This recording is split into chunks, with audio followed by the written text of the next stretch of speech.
আসসালামু আলাইকুম। আমি শান্তাস কিচেন থেকে আপনাদের স্বাগতম। কেমন আছেন আপনারা সবাই? আমি আজকে একদম সহজ নিয়মে ডিমের পুডিং তৈরি করে দেখাবো। আমি একটি খালি পাতিল নিয়েছি, এটার মধ্যে আমি হাফ কেজি দুধ ঢেলে দিলাম। আমি চুলাটা ধরে নিলাম। এখন আমি এই দুধটাকে আমি একদম শুকিয়ে অর্ধেক বানিয়ে নিব। আর এটার মধ্যে আমি এলাচ থেতো করে নিয়েছি, আমি এলাচটুকু দিয়ে দুধটাকে জাল করব। এভাবে নেড়ে নেড়ে দুধটাকে অর্ধেক করে নেবেন। আমি জাল করে অর্ধেক করে নিচ্ছি। এই এলাচগুলো আমি উঠিয়ে ফেলে দেব আর দুধটাকে ঠান্ডা করে নেব। দুধটাকে ঠান্ডা করে নিলাম। আমি ডিম দুধটাকে ফাটিয়ে নেব। এবার আমি ডিম দুটোকে ফুম করে নিব। ডিম দুটো ফুম হয়ে গেছে, এখন আমি দুধটুকু সাথে দিয়ে দেব। আর এই যে ডেনিশ নিছি, অর্ধেকটা ডেনিশ দিয়ে দিব। এখন আবার ফুম করে নিচ্ছি। পাতিল বসিয়ে নিলাম। এখন আমি পাতিলটাকে গরম করব। পাতিল গরম হয়ে গেছে, এখন আমি ক্যারামেল তৈরি করার জন্য তিন চামচ চিনি দিয়ে দিব।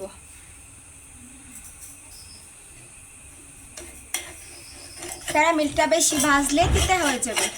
ক্যারামেলটার সুন্দর কালার চলে আসতেছে, একটু পানি দিয়ে দিই। চুলার জালটা কমিয়ে নিব।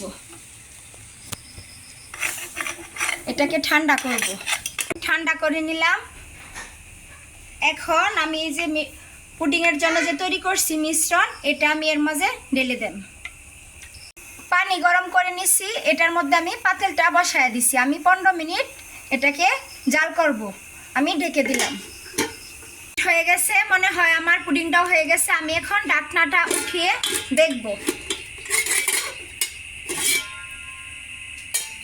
আমি একটা কাঠি নিছি, আমি এটা দিয়ে দেখব যে আমার পুডিং হয়েছে কিনা।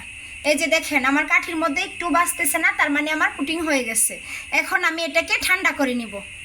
পুডিংটাকে আমি নর্মাল ফ্রিজে রেখে দিয়েছিলাম, এখন আমি এটাকে নামিয়ে নিলাম। আমি এখন এটা কেটে দেখাবো। এভাবে সাইড দিয়ে এখন আমি এটাকে প্লেটে ঢেলে দিব। এই দেখেন, আমার কত সুন্দর সহজেই পুডিংটা হয়ে গেছে। এখন আমি এটাকে সুন্দরভাবে কাটবো।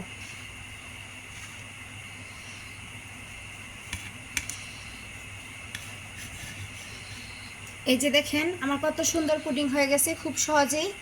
আমার ভিডিওটা যদি আপনাদের ভালো লেগে থাকে তাহলে আমাকে একটা লাইক, কমেন্ট এবং ভিডিওটা সাবস্ক্রাইব করে দিবেন।